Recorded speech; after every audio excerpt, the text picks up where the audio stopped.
Hello, it's Gary here from Rise of the Gay Cinephiles. Throughout our video nasty season, a trigger warning will be in place for sexual assault, animal cruelty, graphic violence, racism and other forms of bigotry as we discuss these films from a very different time.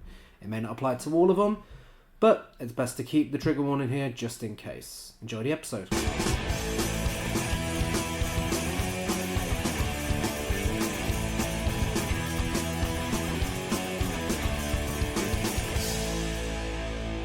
Hello, welcome to Rise of the Gay Cinephiles, a show where we, two gay cinephiles who watch way too many films, discuss various themes and eras of cinema. I'm Gary. And I'm Chris. And for this season, we're discussing all 72 films from the video Nasties DPP List in alphabetical order. This week, N is for Night. It's also for Nasty Apes. It's also for Naughty Demons. It's also for nymphomaniac cannibals who live in the mountains. It's also for Not So Nice Zombies. And it's also for No Head because a motorcyclist chopped it off. Yes, that's true. Well done. We have quite a selection for you this week. Yeah. Averaging out each episode, this is probably on... yeah. Higher, there's not a film on this episode that I don't enjoy. Yes, that's true. Before we get into that, before we get into all that, what is new with Chris and Gary? Quite a bit, actually. Fair bit. Yeah. Would you like to tell the people about your... Do you want to start this time? Yeah, sure. So, the last film that we would have watched...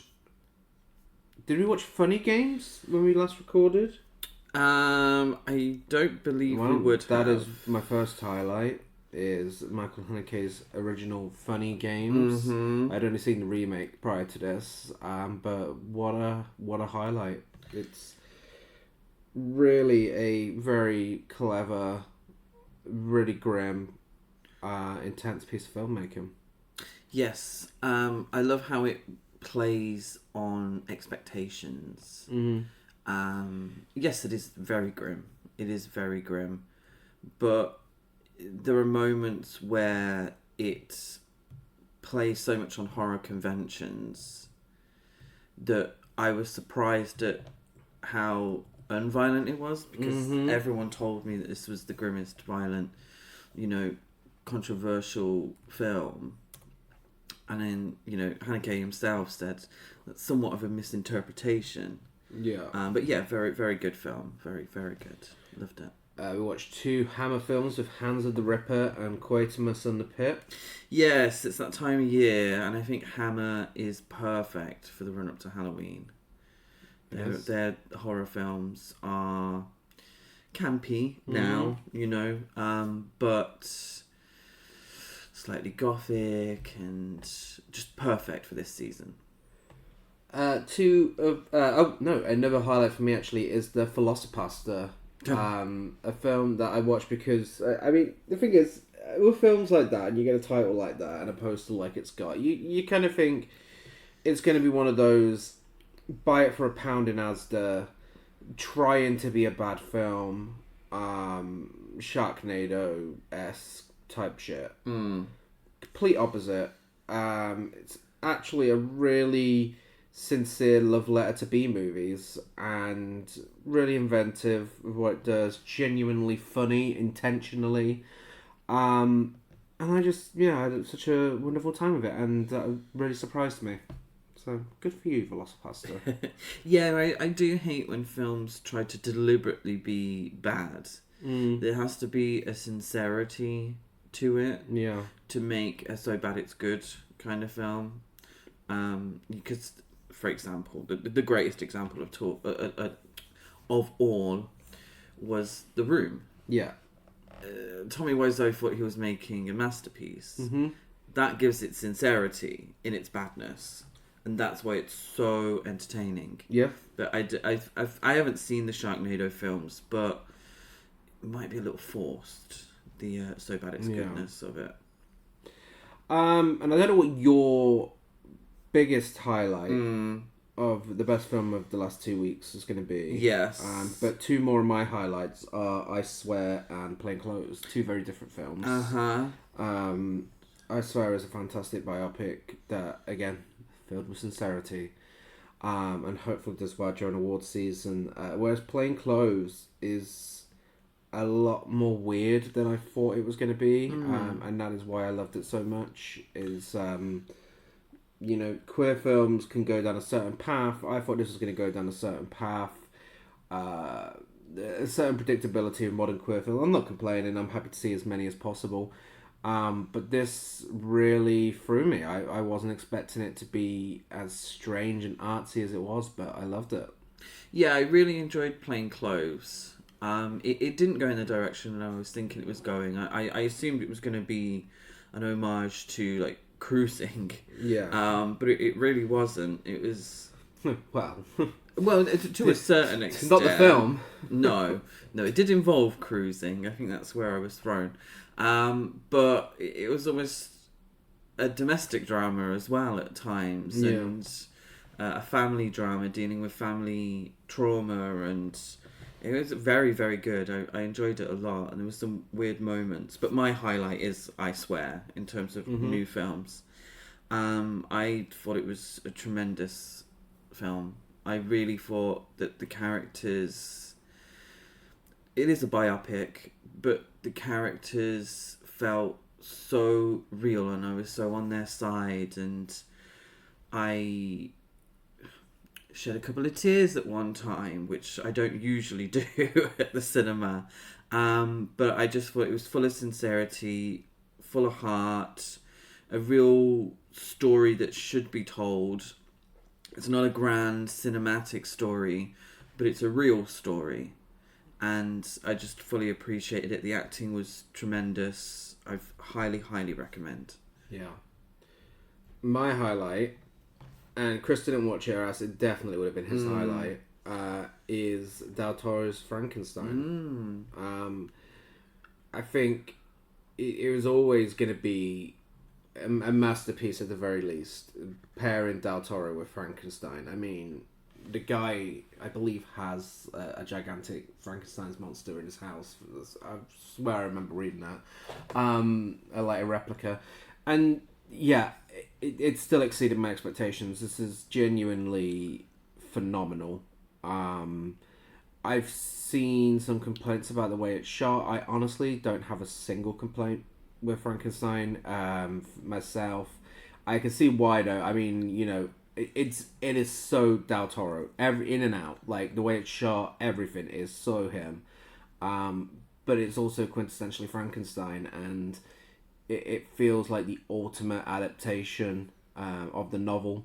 The performances are flawless across the board. I was particularly surprised with Jacob Elordi, who is unrecognizable and gets so much to do in what could have been a role without a lot to do. And the same goes for Mia Goth as Elizabeth, because I mean, well, in the two roles really, but as Elizabeth, particularly in the original Frankenstein, which is one of my favorite films of all time, I feel like Elizabeth gets she's a woman, that's all she's here for, she's marrying someone and she's a woman, kind of thing, it's she's a love interest at the very least, like, it's just whatever, she's just there. Whereas here she's a fully fleshed out character. Set designs impeccable, like just everything about this film is incredible, and I cannot recommend it enough. Oh, good. Yeah, I'm excited to watch it. It's going to be on Netflix. It is. I did miss it. But yeah, very excited to watch that. And moving over to Shelf Love, we have a big one this week. Now, a lot has been released this week, but we are going to focus on two specific releases. First up, Fetch Publicity sent us a copy of the 4K box set of A Nightmare on Elm Street. So it's films 1 to 7. Yeah. Yes. Yeah. One Are you you asking me? Yeah.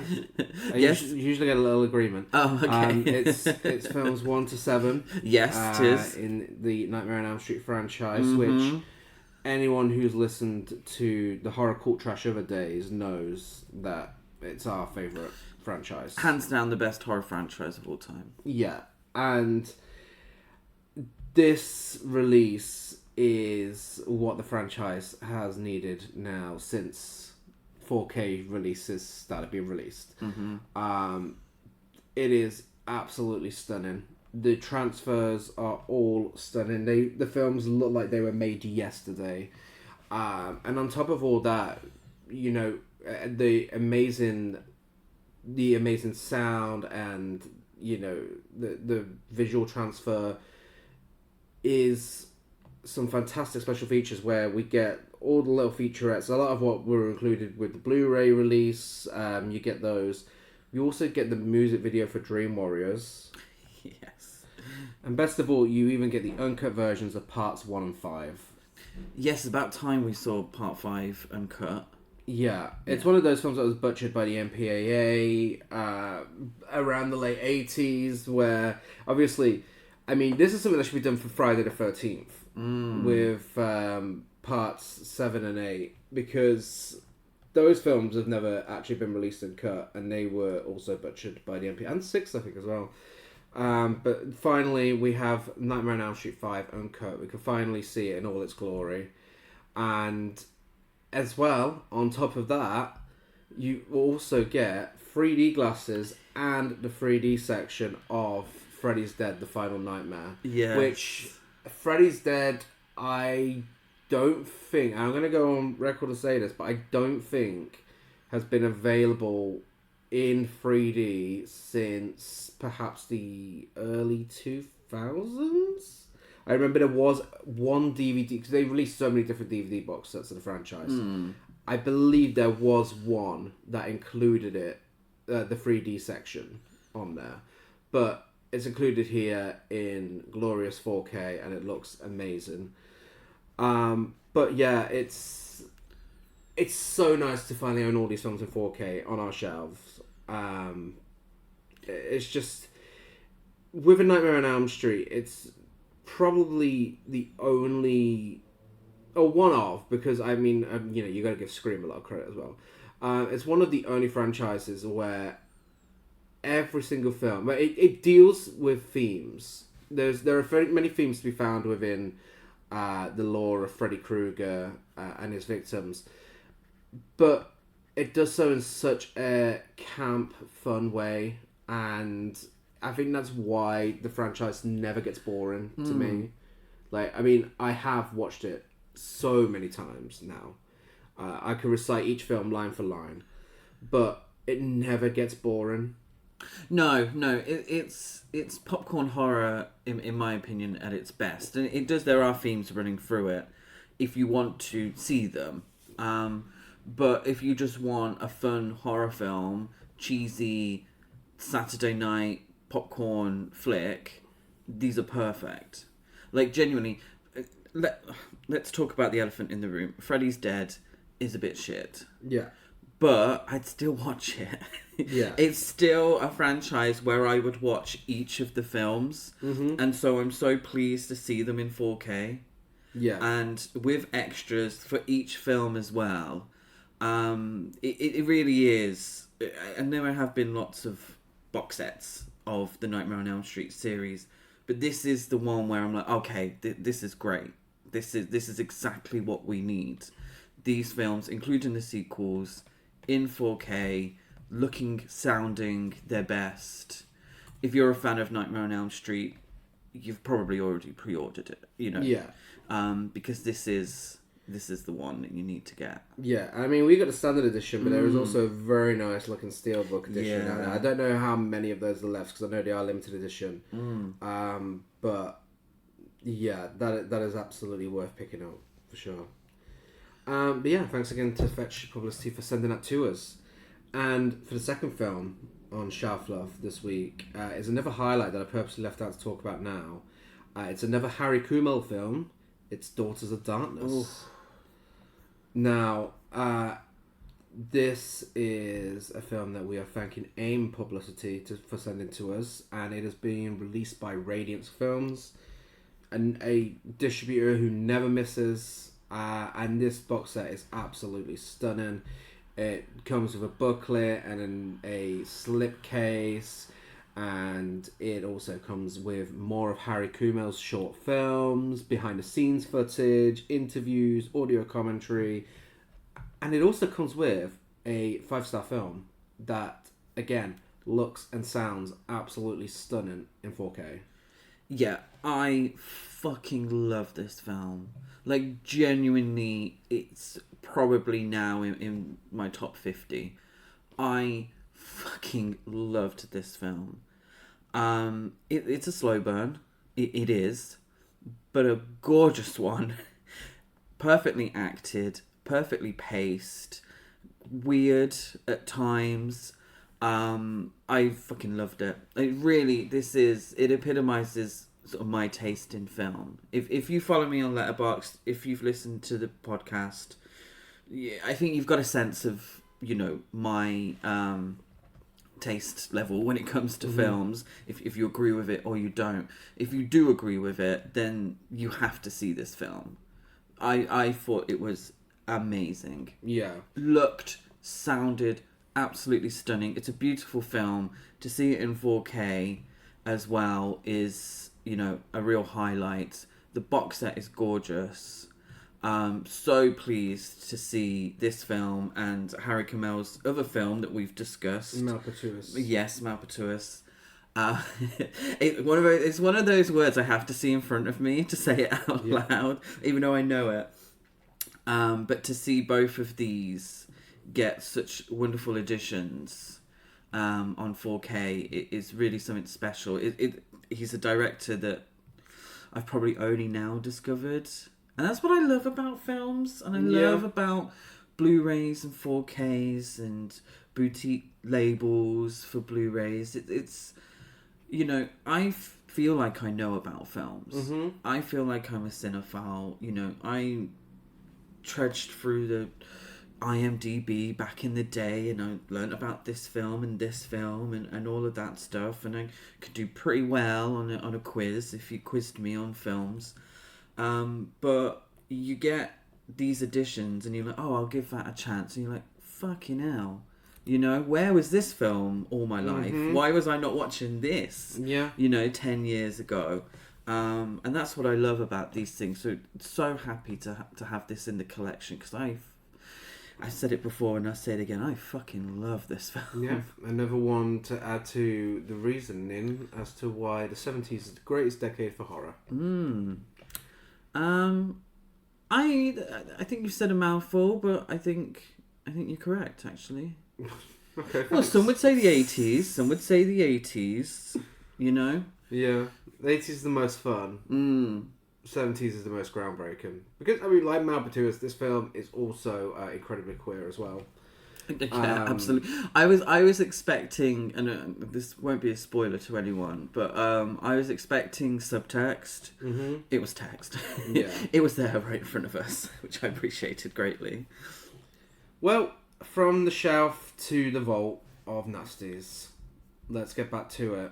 And first up, we have Night of the Bloody Apes from 1969. Night of the Bloody Apes. See animal and rational aspects of the human psyche trapped in creatures that are half man, half beast.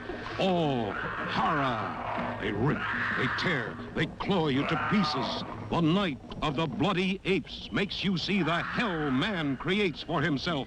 The Night of the Bloody Apes. AKA the horrifying human beast. How dare you. Horror and sex, Gomar the human gorilla, sex monsters, the Night of the bloodthirsty monkey, or Nightmare 2. Yeah. Yeah. My favourite title, the horrifying human beast. I quite like... is in the White House right now. Well, yeah, that's true. I quite like Night of the Bloody Apes, even though it makes no sense to the film itself. It's the we watched it with a friend, and it was the plural of apes that confused us. Yeah, it's not apes. There's an ape, and he's barely it's the head of an ape.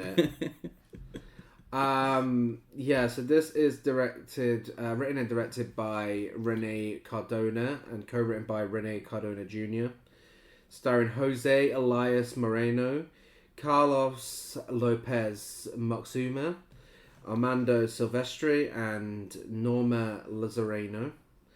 And it's about a doctor who tries to save his son's life through a complicated heart transplant operation, with the involuntary donor being a gorilla. Eventually, the young man turns into a violent hybrid beast. Yes, I think that's what it was about, but what I got was, after badly hurting an opponent in the ring, luchadora Lucy battles to overcome her new anxieties and her boyfriend's flakiness and the constant interruptions when she's trying to shower. That is true. Also, there's some men having issues with a heart or something. I wasn't really paying attention to that part. But yeah, it's a story about Lucy, I think. Yeah, you'd like to think. It was prosecuted. Yes. It was originally passed with cuts for cinema, released with approximately 3 minutes of pre-cuts in 1999, and released uncut in 2002. It was added to the video nasty list and remained there throughout the panic. The banned video gained attention due to its pre-cert video cover featuring bloody surgeon's hands holding a scalpel with the caption, "Warning, this film contains scenes of extreme and explicit violence." The film is today now uncut in the UK and very tame by modern standards, but it also features actual footage of a human heart transplant operation in 2 separate scenes. Yes. When it was released in America, the distributor added more scenes of gore and edited it so that the character Lucy was a lot less involved in the plot and outcome. So there we go. Yes. Actress Norma Lazareno joked years later that in that version, basically all she does is wrestle and get naked, but thankfully not at the same time. And it's a remake of René Cardona's La Luchadora contra el Médico Asesino, which is translated as the wrestling woman versus the killer doctor. Yes. US title, Doctor of Doom. Mm-hmm. The first in a series of films blending elements of the lucha libre and horror genres. So there's a few of those, and I would like to watch more of them. Yes. Especially if they're as entertaining as this. Yeah, as a professional wrestling fan, I did appreciate Lucy and her wrestling. I was going to say, I'm sure I would have asked this when we discussed it in the Horror Cult Trash days, but the wrestling? The wrestling's good. I mean, it is... Good? Yeah, well, it is what it is for the 60s. So it's a little slower than now. You know, if you're used to professional wrestling now, then you might struggle with it. It's less showy.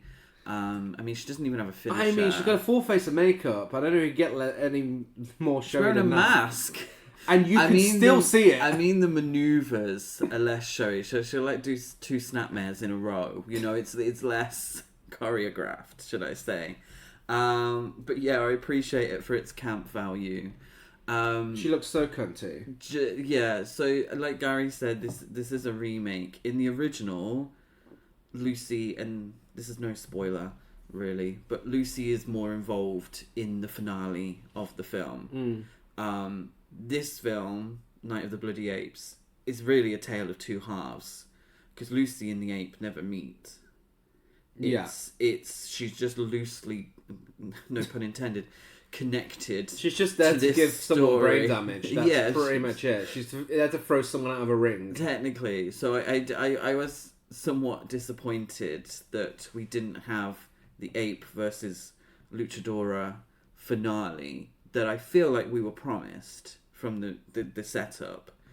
But otherwise, it's a very entertaining, if a bit shitty film. Yeah, and this is one of those, this insincerity of it moves it over to low rating with a love heart territory. Yeah, this is not a good film. No. But I mean, I don't know how much of it can be blamed. No, actually, the whole thing can be blamed on it. But I mean, I think things like the hilarious English dub and dialogue like, and I believe this would have been a very dated medical term for 1969, dialogue like she'll be an idiot for the rest of her life whilst diagnosing the woman who was thrown out of the ring. Yes. With her brain damage. And also dialogue like, a dead man, a dead man, a dead man, when an old lady finds a corpse. Yes. There's something entertaining in every second of this film. I genuinely don't believe there's a single dull second throughout. Highlights for me include the fact that when he gets the ape heart and turns into the ape man, his body becomes buff. Yeah. But he loses all of his body hair. If we ignore the body hair, then this joke will work. But somehow the twink becomes a twonk.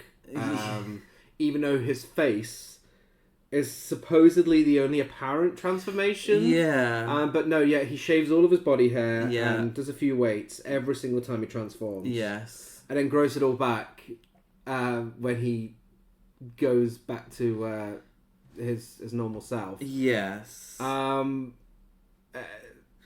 And when the amount of makeup on that guy, he kind of looks like he looks like Orson Welles. He does look like Orson Welles with a lot of makeup, and I think Orson Welles at times. Well, just Orson Welles. Yeah, I was gonna say I think Orson Welles actually. Probably put on a lot of makeup. His dad puts him in pajamas that look like they belong to a 12-year-old. I don't know how old this man is meant to be. Yeah.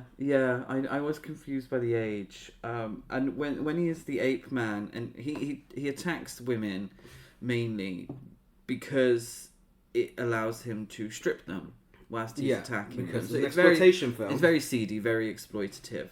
But he kind of strips them and kind of wrestles with them in a way. But he keeps his trousers on, so it's kind of like what's happening here. And then, it's cheap TNA, unfortunately. It is. There's also a great bit of eyeball gouging, which is probably my favourite death for the film. Yes, I agree. We get a child who cannot not look at the camera. Yeah, I do love that part. Yeah, she's very insistent on looking directly at the camera. It's it's the perfect late night exploitation film. Yeah, it's 81 really minutes long, so it doesn't take up too much time. It doesn't overstay its welcome. It's got elements of a really fun film. Is it groundbreaking stuff? No, of course not. But is it, again, a popcorn flick that you can put on and have a good laugh at? I probably wouldn't watch it alone. Mm-hmm. But I would definitely put it on if we were having a bad film evening with a group of friends watching it for the first time, because it is a laugh. Yeah, and you have to admire the actors in it for keeping a straight face whilst delivering this fucking dialogue throughout. And especially when they're acting alongside the bloody ape himself. Like, it's like Joan Crawford in Trog. Yeah, if you like Trog, you'll like this. Yeah, and I find it quite funny that the final lines of dialogue are, "It's unfortunate, very sad." Yeah. But yeah, I love this stupid film. With an IMDb rating of 4.8 out of 10 and a Letterboxd rating of 2.6 out of 5.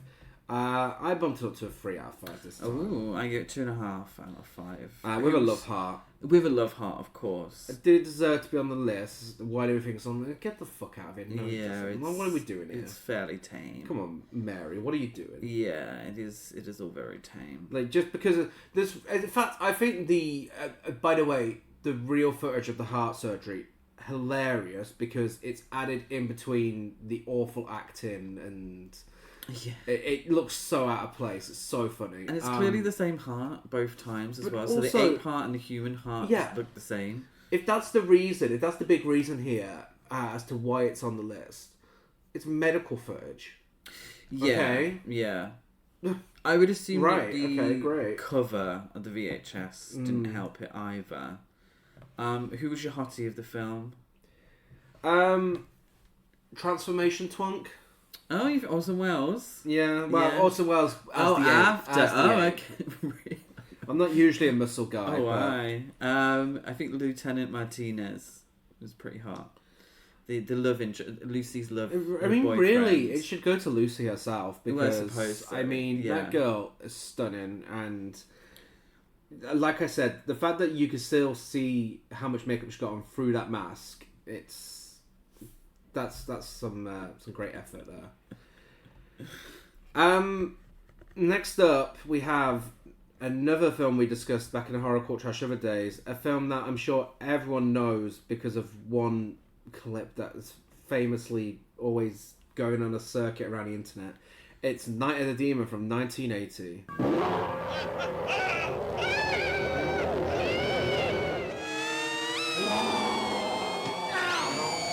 Not far from here, a motorcyclist was found. There was no trace of the thing that killed him. Bigfoot's not playing games anymore. Maybe next time he won't be happy just to scare us.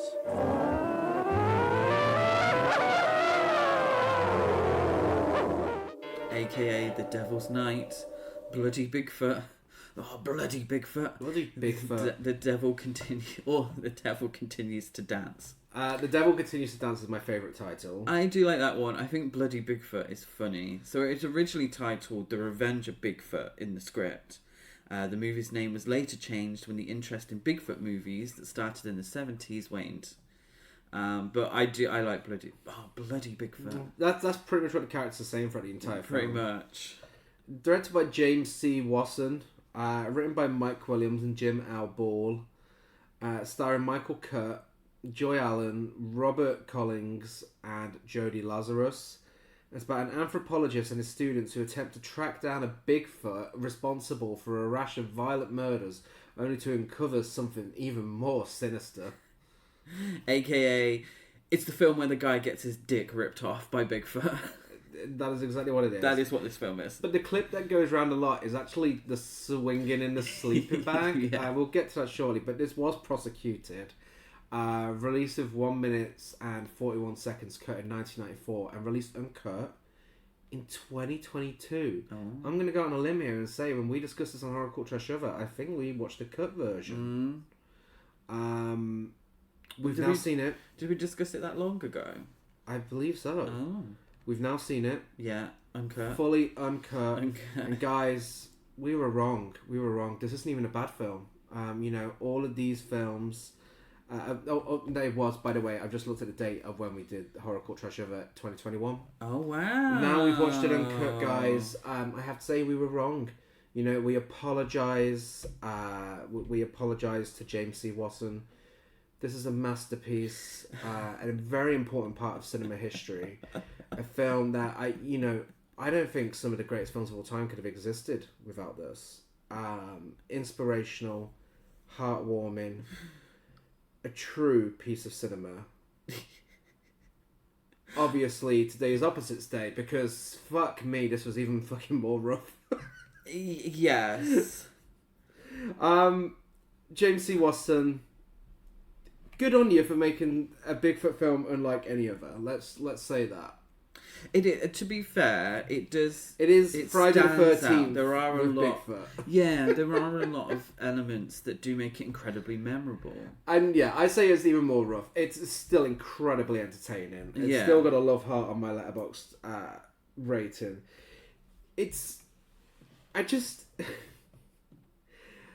There are some things in this film, and again, we watched it with a friend, and he did say something that is so true.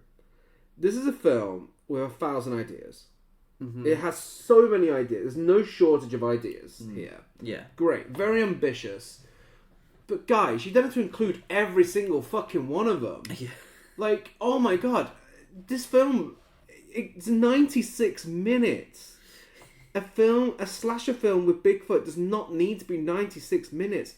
Tying it up, have it at 80 minutes, and you may even get an extra star from me. My god.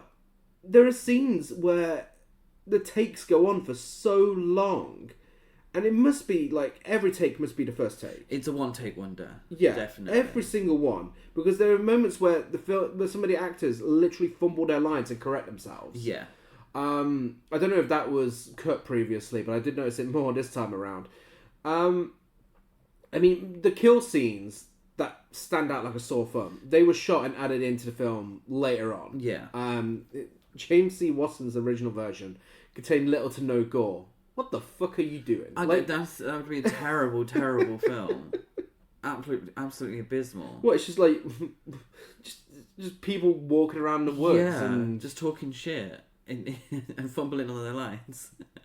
I mean, almost as we said, all the films, all the scenes were done in a single take. The Bigfoot mask cost $600 to make. Ooh. I hope you get your receipt. Yeah. You should probably get a refund. The acting is incredibly wooden. Yeah, the video of the Bigfoot attack, which is shown to a class by a lecturer, I believe. Yeah, no, it is. Yeah. Why does it look AI in 1980? No. Like, it looks so cheap and so bad. The dialogue is something. One of the women that goes on the trip is told, "You were promised to cook and scrub if we let you come." No, that's true. The dumb bitches on this journey, they think the Bigfoot footprints belong to elephants. Another classic. "I'm saving your soul, you ungrateful bitch." So essentially, what the film is for the most part is them going into the woods, and Professor Nugent recalls to his students stories of Bigfoot. So we just get cutaways to death scenes. Yeah. Completely random characters, absolutely nothing to do with the plot of the film, apart from these murders were attributed to Bigfoot. So that's when we get the sleeping bag kill. That's when we get the dick being ripped off. That's when we get the 2 Girl Scouts who look like they're in their 30s being forced to stab each other with knives. And how do we know they're Girl Scouts? Because their t-shirts just say Girl Scouts. And what I find funny is that after each of these stories, and this is what pads out the majority of the film, these random cutaways, after each one he says, the creature that killed them was never found. But then some of the victims were killed with weapons. So it's like, why do you find the corpse of 2 Girl Scouts holding knives, both of them with multiple stab wounds, and go, yeah, this was Bigfoot? A guy who with clearly like wounds from an axe over his body, like, yeah, this is Bigfoot. A guy missing his cock in the middle of the road, like, yeah, Bigfoot. This was definitely Bigfoot. Yeah. Like, I don't see how that's the logical conclusion here. No. But I mean, it's the true conclusion, though, because then we get into this kind of Carrie character called Wanda, who was sort of a sacrifice to the Bigfoot. I mean, not to bring the mood down here, no. But Wanda is the result of a very unnecessary plotline that always brings this film down a little bit for me, which includes a really, and especially in the uncut version, an extensive rape scene with Bigfoot. Yeah. When she's meant to be 15. Like, was that really necessary? Did that have to be in there, guys? I think they tried to... Well, like you said earlier, they're throwing everything at it. You know, the kill scenes, and then they're like, oh, well, we kind of need something more to fill out the 96 minutes. So let's just put the story in of this Wanda, who is very much like Carrie, very religious father that she lives with. She's discovering herself, and yeah, she is, I'm sad to say it, attacked and raped by Bigfoot. And then she becomes some sort of entity or something to a cult. Because when we first introduced to her, she's been surrounded by sort of cult members. and she's also being sexually assaulted. And the campers prevent that, and they go back to the camp and they say, looked like a woman was about to be raped, so we fired a few rounds to scare them off. To which no one reacted to. Like, oh, okay, yeah, okay, cool. Like, no one, like these, and until it happens to them, a lot of these campers don't really react to a lot of what's going on. And they just constantly keep going back and bugging her. Like, she's just trying to live a life, mind her own business. And they keep going back and breaking into her house and just fucking searching the whole thing. That's when the film gets really tedious, I felt, where I was just a bit like, oh, okay. We know from the get-go, it's no spoiler, that the professor is the only one that survives, because we open with him. There's 3 things here that need to be discussed. 3 main plot points. Let's go to what you're about to say. Yeah, so it opens with Professor Nugent in bed, and he's got bandages over the lower half of his face. His top half is perfectly fine, but his mouth, from his nose down, is bandaged. Now, he has a mustache throughout the film. He's a very, very hot guy. Throughout the film, in different scenes, he has what appears to be a real mustache. He then at times appears to have a painted-on mustache. And it is a really badly painted, permanent marker. Like the cop from Sleepaway Camp. Yeah, and obviously... When you're watching it in 1080p as well, you know... In the bed, he's got a bandage over the lower half of his face. Clearly, they ran out of marker. The actor had his moustache shaved, but then had to come back and do reshoots. But they kept drawing it on anyway. Did it just run out of the marker pen? Like, what's going on? But then this is maybe a spoiler. By the end of the film, he has his face shoved into a hot stove, which burns the majority of his face. But it's not burnt, where it's just his lower half that's burnt when he's in the bed. But it's clearly a lot more of his face than that would suggest. Yeah. So that's point number 1, but he is the pin-up of the film, so we'll let him off. Yes. Crime number 2 is... And I say crime number 2 because this is ridiculous. The soundtrack. A soundtrack that was composed by 2 people. Yeah. One of which went on to win an Emmy Award and work on Star Trek. Oh. Right? Mm-hmm. It is a fucking flute-powered soundtrack that sounds like it's on either a cooking show or a travel show. Like, there are moments in this film that if you watch that out of context, it might be mistaken for a nature documentary. It's so peaceful and lovely, and obviously it goes a little sinister every now and then, but even then, it's like... Did they watch the film whilst composing this? Did they just do it randomly and send it in? Yeah. Yeah. you love a video nasty soundtrack. Come on, you must have something to... It's absolutely abysmal. It is abysmal. It is probably one of the worst... Oh, what was the one? And I'm getting mixed up now with all these video nasties. What was the one where they were also in the woods with a terrible soundtrack? Like... Don't Go in the Woods is a good one. You know which one I mean. It's so...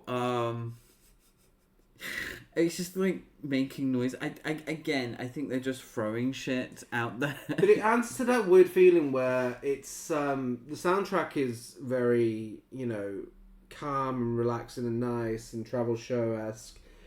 But then all of the acting is very happy-go-lucky. Like we said about when you mentioned about her almost being sexually assaulted. Like, he was like, oh, well, she was just out there and she was just about to get raped. Oh. Like, this is how they talk throughout the entire film. Yeah. Like, I mean, even when they're being attacked sometimes, it's like, guys, you do know you're meant to be in danger right now. That's true.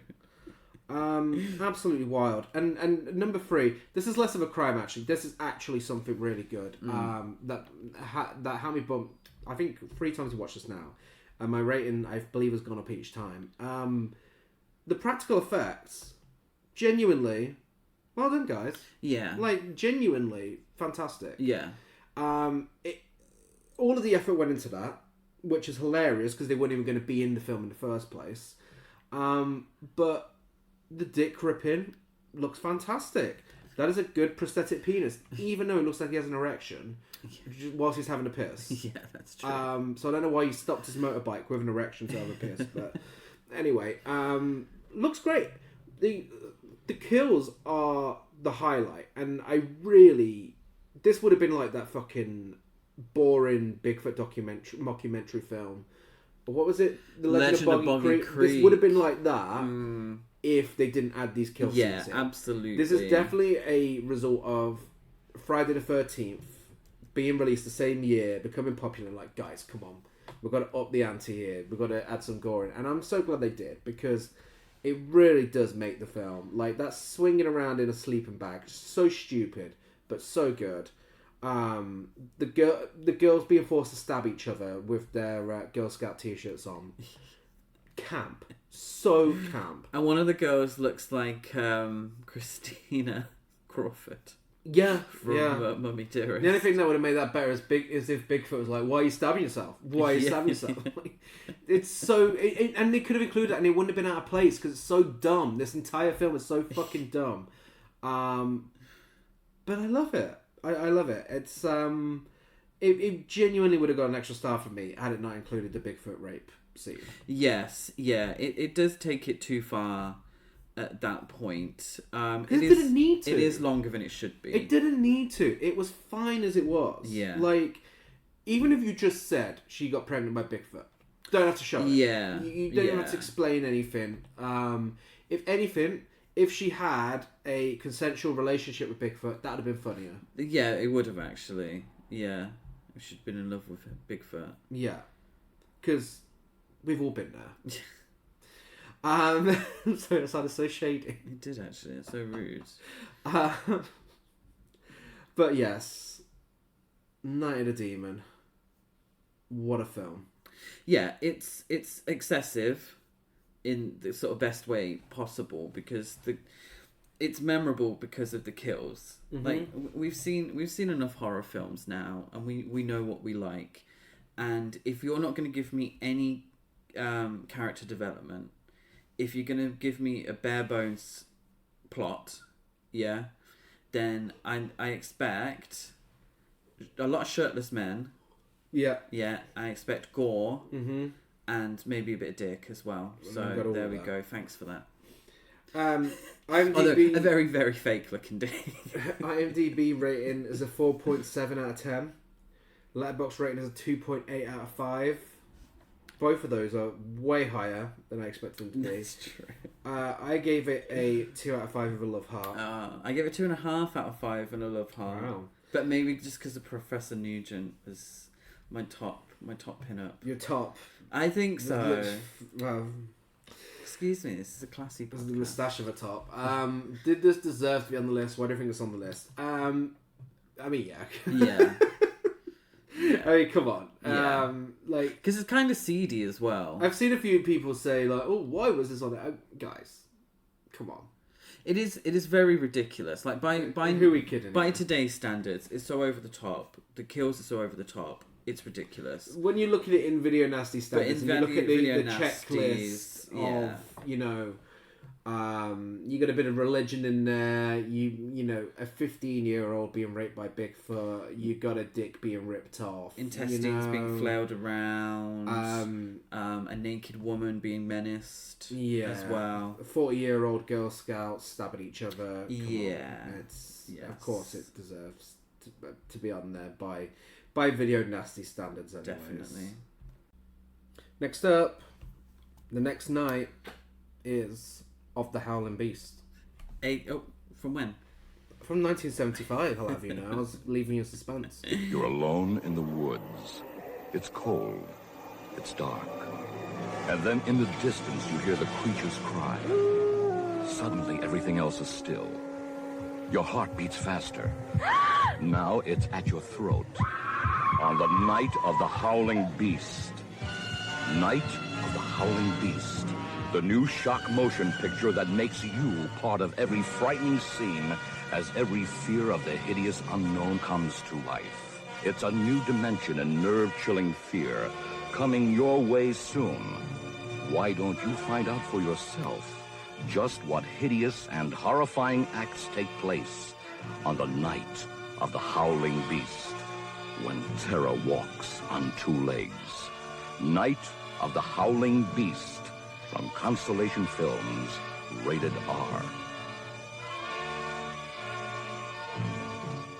AKA The Werewolf and the Yeti, In the Clutches of the Werewolf, The Werewolf and the Snowman, Hall of the Mountain King, Horror of the Werewolf, or Curse of the Beast. I quite like In the Clutches of the Werewolf. I love The Werewolf and the Snowman. Personally. Okay, where's the Snowman? Exactly. Outside, Night of the Howling Beast is really good. Yeah. I think the problem is I feel like a lot of it happens during the day. Yes. Like, and the thing is, obviously, it's all a reference to Night of the Living Dead. I think there's also a bit of day for night shooting in there, so maybe you're a little confused. Maybe a little. But Night of the Living Dead happens at night. Yeah. Yeah, it's a night of the living dead. Mm-hmm. Whereas I feel like a lot of these... The first two have stuck to the name. No, because it suggests that there is one specific night. Yeah, there's not just one specific night. But, I mean, most of Night of the Bloody Apes takes place at night. Night of the Demon, the big scene that sets the plot, I say loosely, takes place at night, I guess. But would you call the Blair Witch Project Night of the Blair Witch? Yes, because that's a great title. Yeah. I'm Night of the Howling Beast. I mean, they're all pretty good in their own way. Hall of the Mountain King is wild. I don't know. Yeah. That sounds like an opera. Yeah. A Mozart piece. It's directed by Miguel Iglesias Bonns and written by Paul Naschy. Starring Paul Naschy, Grace Mills, Sylvia Sola, and Louis Induni. And it's about Daninsky, who joins a Yeti expedition in the Himalayas, but gets captured by cannibalistic nymphs guarding a Buddhist temple. I hate when that happens. They turn him into a werewolf, where he encounters a sadistic bandit whilst roaming in the mountains. Or its hunky adventurer Voldemar is captured by two she-wolves in disguise and transformed into a werewolf and a sex slave who devotes himself to them Monday to Monday and Friday to Friday. After escaping, he goes to rescue his friends from pirates who are abusing them like a coffee machine in an office. Darling, it is no joke. This is lycanthropy. And if you're unfamiliar with Shakira's seminal hit, She-Wolf, you'll have no fucking clue what I've just been going on about. Oh. This should have been part of the music video for that song. SOS, she's in disguise. What amazes me is everything you've just said happens in this film in under 90 minutes. Yeah. This film waits around for no one. Also incredibly jealous of those women getting to use Paul Naschy as their sex slave, because my God, he was very attractive in this film.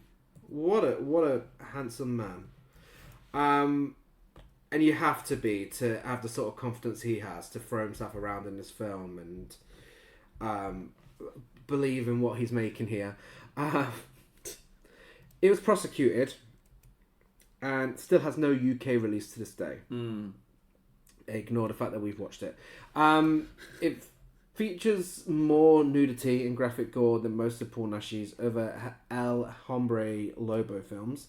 And this is the 7th film in Paul Naschy's El Hombre Lobo films. So the Daninsky Werewolf trilogy for in English, the English franchise name. This was the end of an era, so 4 more sequels would be made sporadically over the next 20 years. But this brings a certain era to a close. During the 1980s, a decade that saw a great decline in both Spanish and Italian horror and exploitation films, only 2 films in this series were released: Return of the Wolfman and Japanese co-production The Beast and the Magic Sword. After that, Daninsky would return in Lycanthropus, The Moonlight Murders in 1997, which was cut to shreds by its director. And the final film in the series, Tomb of the Werewolf, in 2004, possibly fared even worse than the previous film did, having been written and directed by American low-budget legend Fred Olen Ray. I think so. Cinematographer Gary Graver. I desperately want to see all of these films. I really do, because this was right up my street. Yeah. I mean, as we've said, it's chaotic. It fits so much into such a short run time. I wasn't even aware that El Hombre Lobo was a thing. No. I didn't know this franchise was a thing until doing the research for this podcast. So I wasn't aware this was going to be the 7th film in the franchise. But this is so horny, so camp, so fun. I don't know how you go from looking for a Yeti to having horny cannibal women torturing people and turning people into werewolves in a Buddhist temple.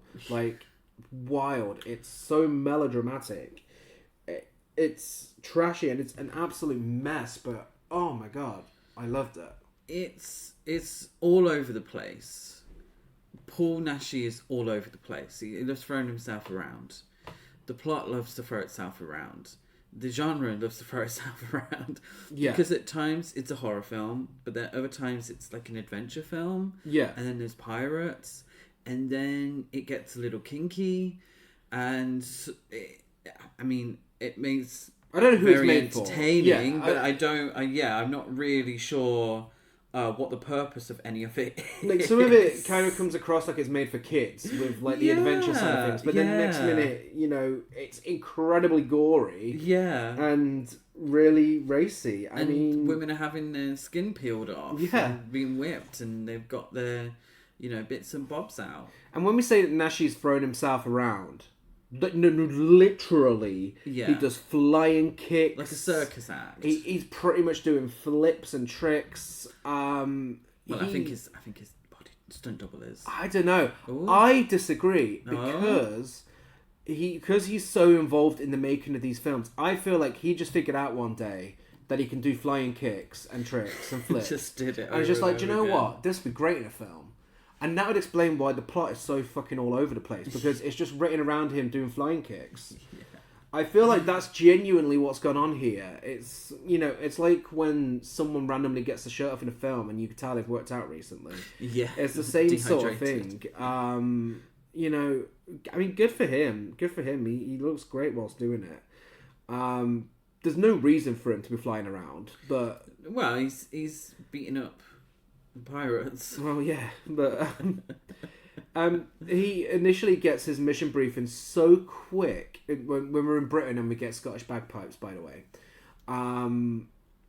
he gets his mission briefing so quick before he's sent on his way to go find a Yeti that he goes looking for, just because he appeared in some photos that it feels like some sort of conspiracy theory. But he goes on his mission. He doesn't question it. But it is so quick, and that is because this film has so much to fit in that it's just like, look, we better get the exposition out of the way now, within 2 minutes. Yeah. Once he's turned into a werewolf by these two women, I was questioning why they look like vampires, but then they're also cannibals, but then they're also nymphs. It's like, pick a struggle. Yeah. But regardless, they're so cunty. You can't force these women into a box. That's true. Every woman in this film is so cunty, and specifically Sylvia Sola, what a name. She is so cunty as Wandessa. The one with the harsh fringe. Yeah, like, oh my god. She commanded the screen just with her face card. She did. Yeah, it's one of those films, and I feel like I say this a lot, particularly with the video nasties. I've said it previously in this episode as well, that it throws everything out, and it's jam-packed. Yeah. Which can be a little overwhelming. I mean, I don't feel like I could really tell you necessarily what actually happens No. in the film, despite recently watching it. Because there's so much of it, I don't think I took it all in. Does it all work? No, of course not. Is it a fun time had by all? Yes, it is. It does make me want to watch the other films if they are on this kind of level. I understand that the violence and the sauciness is less, but if they're kind of more into the adventure films, the almost swashbuckling adventure films, then I still feel like I'd be very entertained. Yeah, it's a weird one, but in a good way. Yeah. I mean, I personally love that, 30 years later, it's still using the Wolfman transformation method for the werewolf. That one, yeah, to be fair, that it's... it looks so shit. It just looks shit. It does. It looked better in the Wolfman. Yeah. Like 20 years, almost 30 years earlier. Yeah. It's definitely, it's sparked my intrigue for the rest of these films, and I just had such a fun time with it. So it's in America. So this is how I knew Paul Naschy, and I didn't know his films. But it's Scream Factory. Scream Factory that have released Paul Naschy collection. So it's I don't think it's these films specifically, but this one is included in one of those Blu-rays. Yeah. So, it has an IMDb rating of 5.3 out of 10, a Letterboxd rating of 2.9 out of 5. It's quite high, really. That is very high. Yeah. I gave it a 3 out of 5. I give it a 3 out of 5 as well. With a love heart, obviously. Did it deserve to be on the list? Why do you think it's on the list? I would say the sex torture dungeon scenes. Yes, naked ladies being cut and whipped. Yeah. And skin being cut off their back, I think. Why it's still unreleased and cut now, just banned now, I don't understand. My assumption is that no one's tried to get it released. Yeah. I think for a lot of films, particularly as tame as this one, really, from today's standards, I would assume no one's paid the money to try and I'd get hope it so, because, looked at again. 88 films are currently releasing their second release of SS Experiment Camp, so if that can get a release, I'm pretty certain this can get a release. Yeah. I would say that these films have Arrow or 88 films written all over them. Maybe even Indicator, because they do a lot of Spanish horror. Yeah, that's true. That is very true. Right, next up we have Night of the Zombies from 1980. Because of the grisly subject matter presented in the motion picture, Night of the Zombies, no person under 17 years of age will be allowed in the theater unless they are accompanied by a parent or certified adult guardian.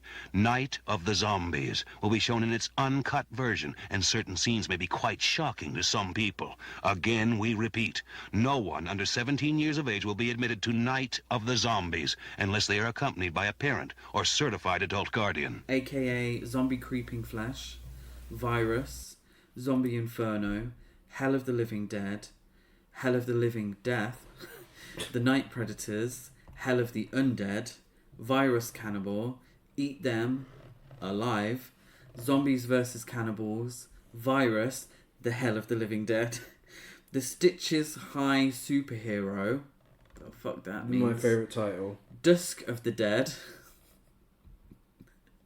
Zombie 4, or Zombie of the Savannah. Stitches High Superhero is the best title. I don't get that. Zombie Creeping Flesh is a fantastic title for a film. As you can tell, it is Italian, hence all those titles. Directed by Bruno Mattei and an uncredited Claudio Fragasso, who also wrote the film alongside Rosella Giudi, Jose Maria Cornelis, and Rosella was uncredited. And Fragasso allegedly, he's uncredited because he allegedly directed half of the film, which he said in an interview.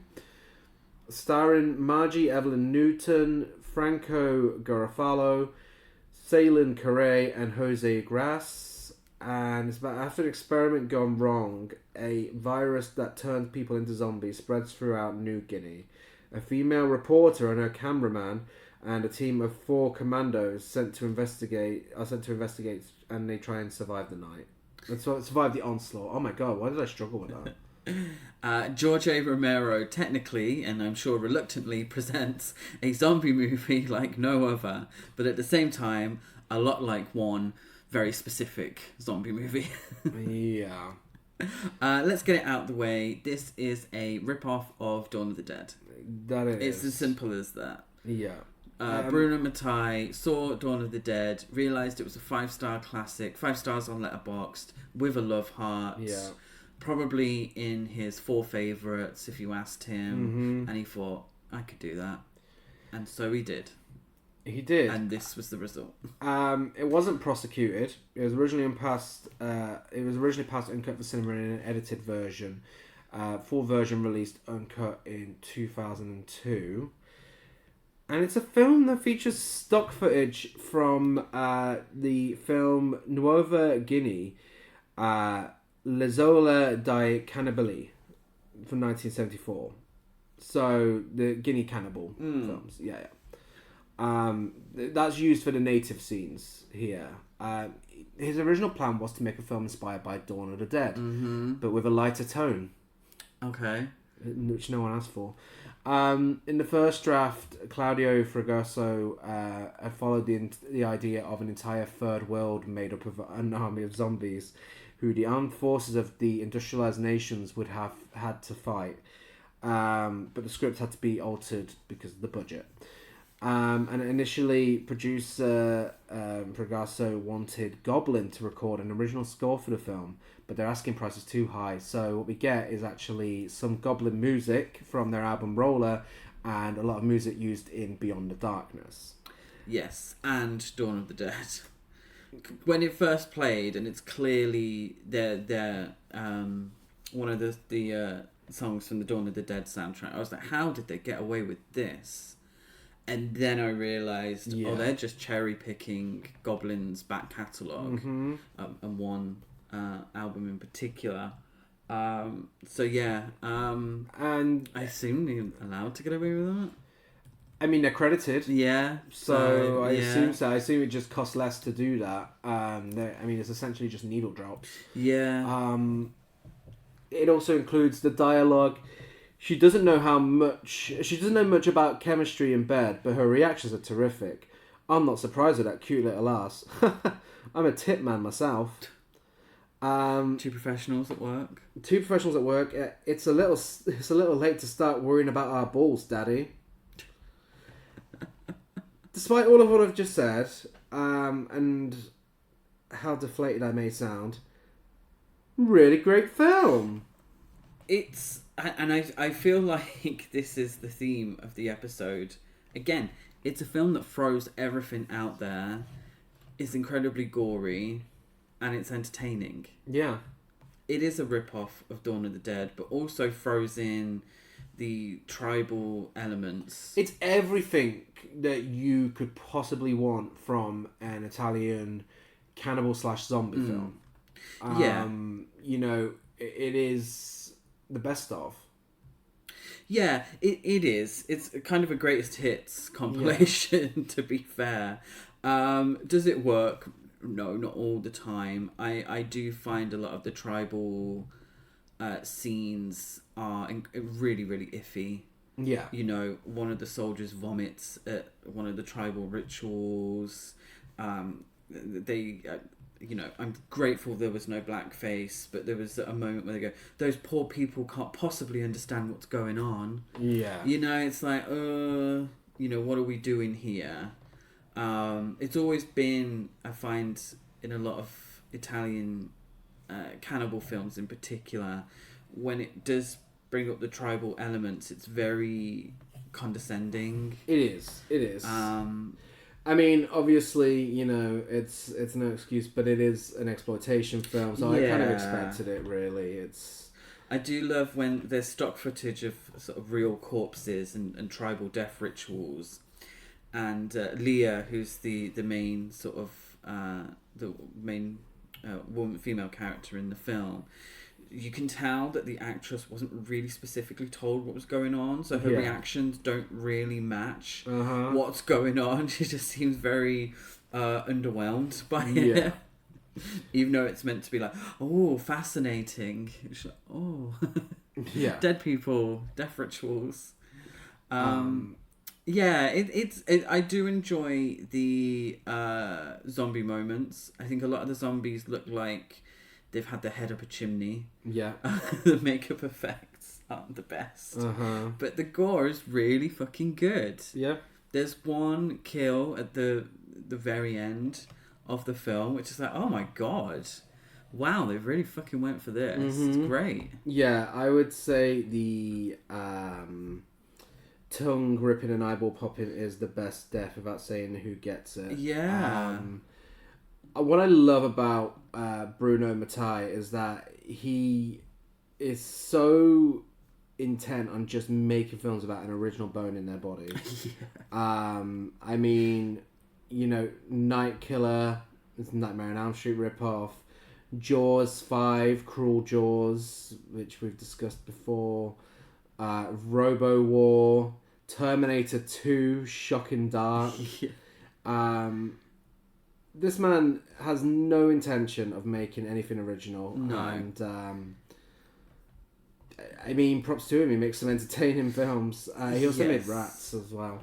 And this is no Would you say exception. Rats is his most original film? I don't see what... Oh, Willard, maybe? Probably Willard. I hope so. Anyway, that would be hilarious if that's what he was ripping off. But yeah. Or was it called Ben? Which one was it? Ben? Both are correct. Yeah. Both are correct. But yeah, with Night of the Zombies, it's just great practical effects, hilariously bad dialogue, bad English dub, and a great sound. Even though it's just random bits of Goblin, and they are, you know, a fantastic band who provide amazing soundtracks. Yeah, so no, absolutely. When you throw in a compilation of their songs, you're going to have a fantastic soundtrack, and that's exactly what it's got here. Yeah. It also contains a scene in which a soldier goes down a child's slide and says, "Wee!" and everyone laughs at him, and he says, "Damn it, I don't think that was funny." Take from that what you will. The soldiers are very annoying in this one. They all look like members of Slade. Yeah, one puts on a tutu at one point and does a dance routine with a cane. Yes. I don't know why Bruno Mattei watched Dawn of the Dead and took that from it. Thought that would be a good idea, but there we go. Yeah, there's none of the commentary that we get with Dawn of the Dead. We wanted a lighter tone, so a lighter tone. Not talking about consumerism and capitalism. Yeah. But yeah, there is another scene that we need to discuss, but I think it will actually go quite well in the next section. Okay. So it has IMDb rating of 4.8 out of 10, Letterboxd rating of 2.6 out of 5. I give it 3.5 out of 5. I give it 3 out of 5. They deserve to be on the list. Why do you think it's on the list? I actually think the child zombie eating someone is probably a big reason as to why. Yeah. But also the stock footage, I think, played a part in it. But that child eating someone is very graphic. And I'm certain would have got it put on the list. Yeah, I would say probably out of all of it, because there's heads exploding. There's that death that we talked about at the end. Very graphic, but I do feel like the real deaths and the children, the child zombie, definitely put it on the list. Yeah. Whether it deserves to be on there or not, kind of. I mean, by I suppose it is quite gory. Yeah. It's particular scenes, isn't it? And I feel like, with the BBFC at the time, with the video Nasties, it wasn't always the film as a whole. It was one very specific thing that they pissed them off. So I do think it was that scene in particular. So yeah. Okay, on to our final film for the episode, and this night is in school. It's Night School from 1981. prepare for a lesson in terror. Night School.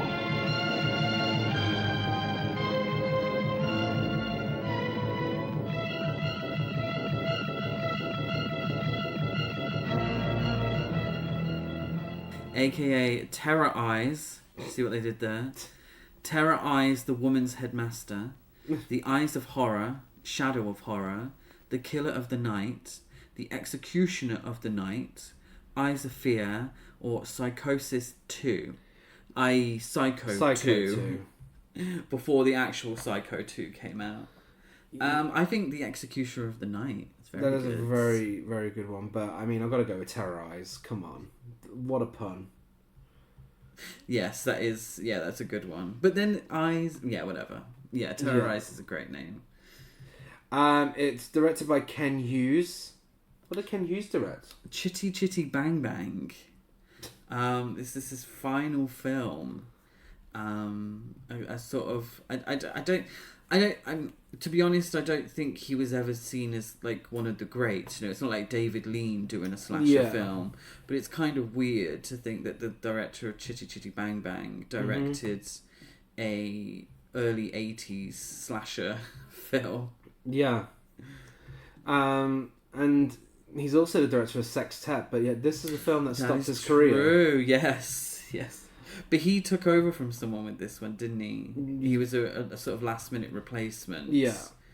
To a certain extent. So, but who was it written by? It's written by Ruth Avagon. This is written by a woman. Yes, which is interesting. Starring Leonard Mann, Rachel Ward, Drew Snyder, Joseph R. Sicari, and who's been decapitating the innocent girls at a local night school? The police are baffled. That is the official premise. Nice. Well, the actual official premise, I looked it up, was Kevin Hart returns to school to pass the GED exam with the help of teacher Tiffany Haddish with hilarious results. Yeah? Yeah, sure. That's Night School, right? Yeah. Yeah. I was watching the right film, right? Yeah. Yeah. Not a lot of horror in it. Hilarious, though. Yeah. Yes, not to be confused with the Kevin Hart classic Night School. Is it meant to be good? It's got a 5.6 on IMDb. Yeah, I love Tiffany Haddish though. Yeah, it's one of those throwaway comedies. Yeah. I believe. But who knows? I can't say I'm the biggest fan of Kevin Hart. No, I'm not actually. To be honest, have I watched a Kevin Hart film?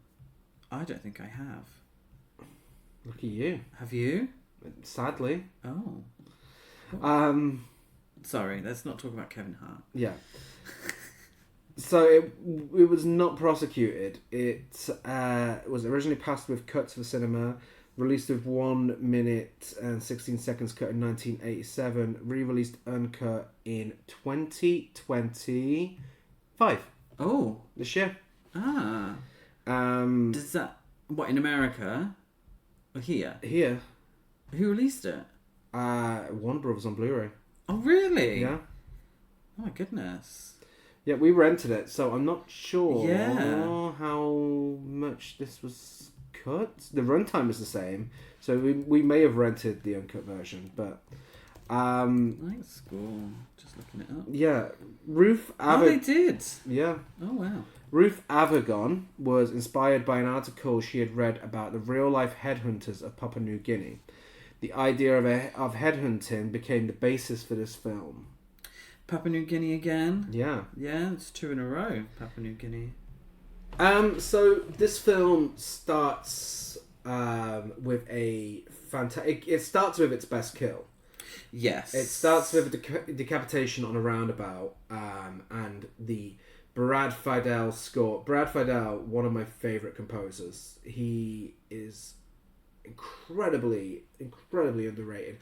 We don't talk about how good of a composer he is. Obviously, the composer of The Terminator. Yes. One of the greatest theme songs of all time. Yeah, he does a fantastic job here.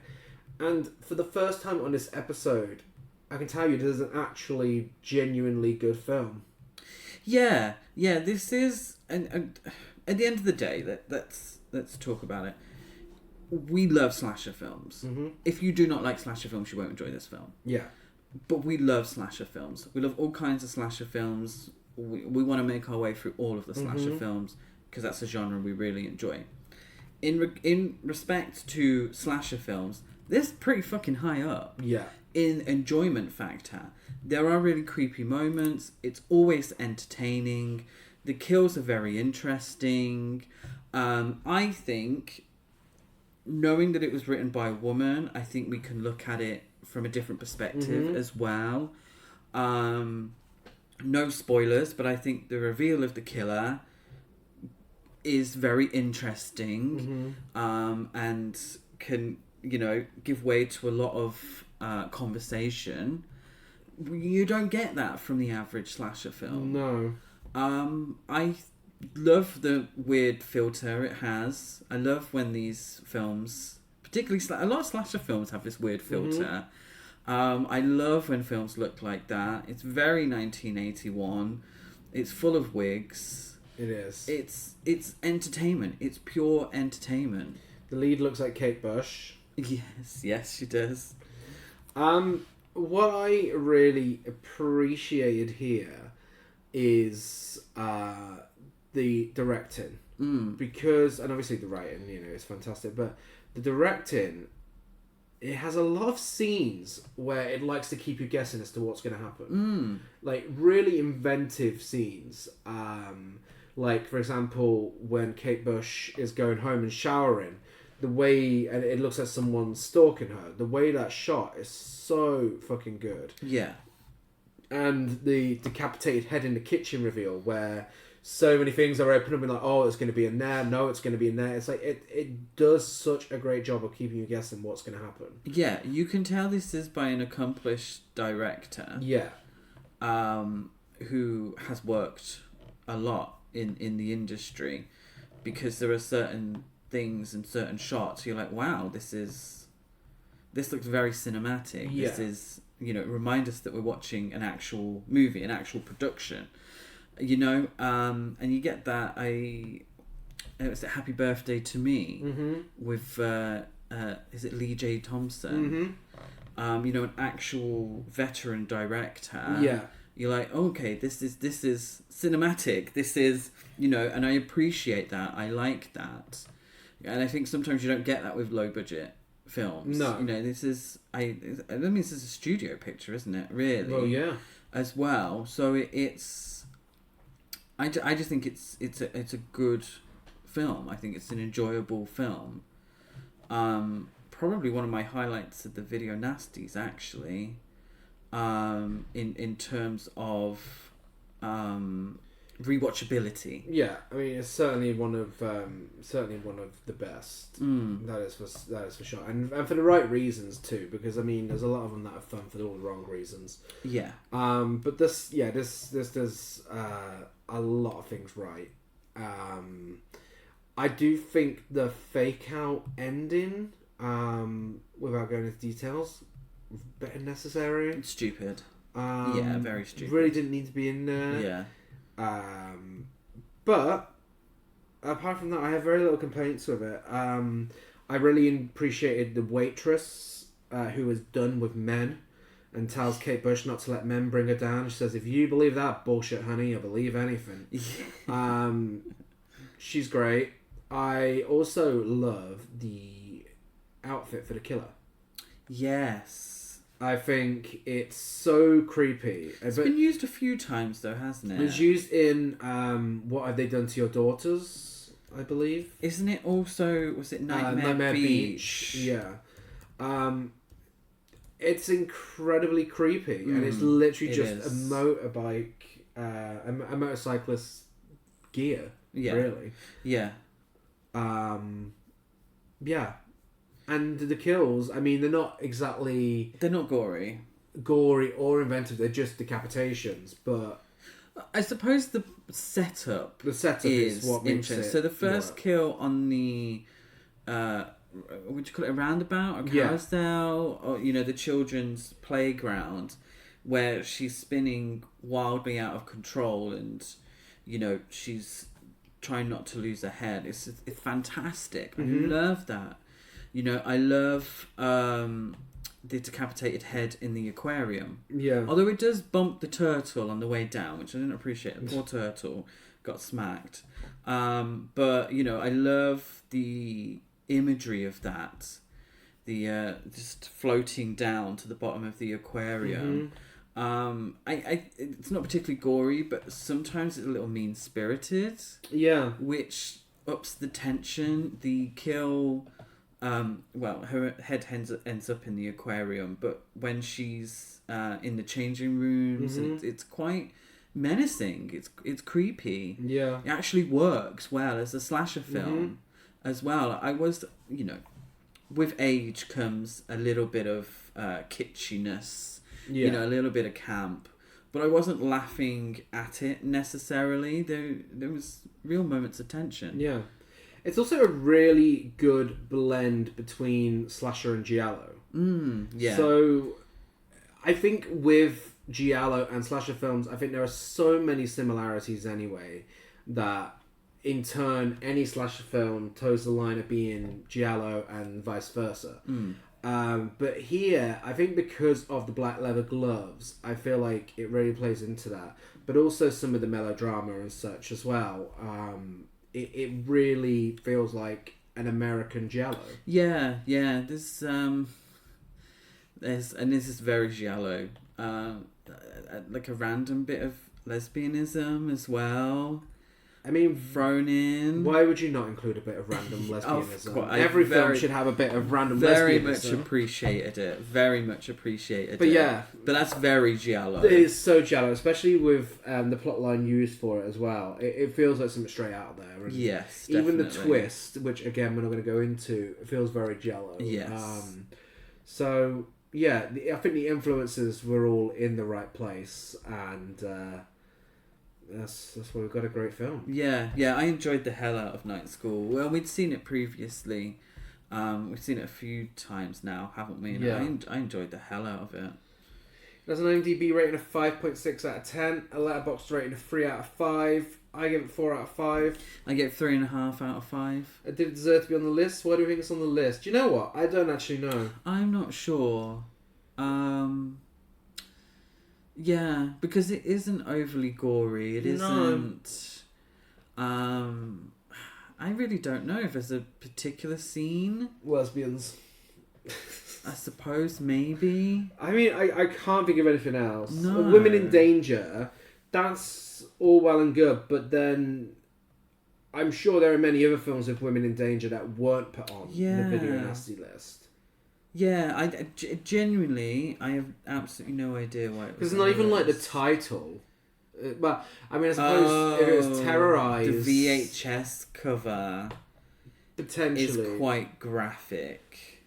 Kind of. In its woman in Oh no, it's the weapon, isn't it? Oh yeah, it's the weapon. Yeah. I think. Yeah, it's the actual weapon used. I think they took issue with. Yeah, because it's a. Forgive me, I want to get the name right, but it's a specific type of knife, isn't it? Yeah. That I hope they say it. Kukri, which is a specific type of knife, which I believe was used by the Gurkhas. Okay. So yes, I think they maybe took issue with that weapon. Right. Well, that is our N is for Night episode. Yeah. Now for That Could Have Been a Nasty, a modern film that would have made it onto the list. I went down the werewolves side of things, and a film with sexy werewolves, which would have upset old Mary Whitehouse. It's Trick or Treat. Yes. I went down the genital mutilation and went with Maxine. Yes. Where a man's genitalia is punished severely. You can find us on all social media by searching the name of the podcast, apart from Twitter, because fuck Twitter, we're not on Twitter anymore. I went on there to post one day, and all I saw was all right-wing bullshit. Just, like, literally forced on my feed, when actually there's nothing the podcast has ever searched for or posted that could ever be linked with that. So I was like, no, fuck you. Yes. So you can find us on Instagram and Facebook by searching the name of the podcast. Apart from Facebook, actually, because we're Horror Cult Treasure River still next, so we won't change our name. So fuck Facebook as well whilst you're at it. Find us on Instagram. And if you could go give us a rate, review, and subscribe wherever you listen to this, we'd be so grateful. Next episode, the big hitters, well, the big hitter, we'll be discussing Possession. Ooh. We'll also be discussing The Slayer, Slave of the Cannibal God, Snuff, and... Sorry, Chris. SS Experiment Love Camp. Oh, no, I thought we'd done with the Nazi shit. No. Which is what you said when you logged on to Twitter. Oh, yeah, exactly. But the most important takeaway there is we'll be discussing Possession. Yes. We'll be back at the same time, the same place with more Nasties in 2 weeks' time. Bye. Good night.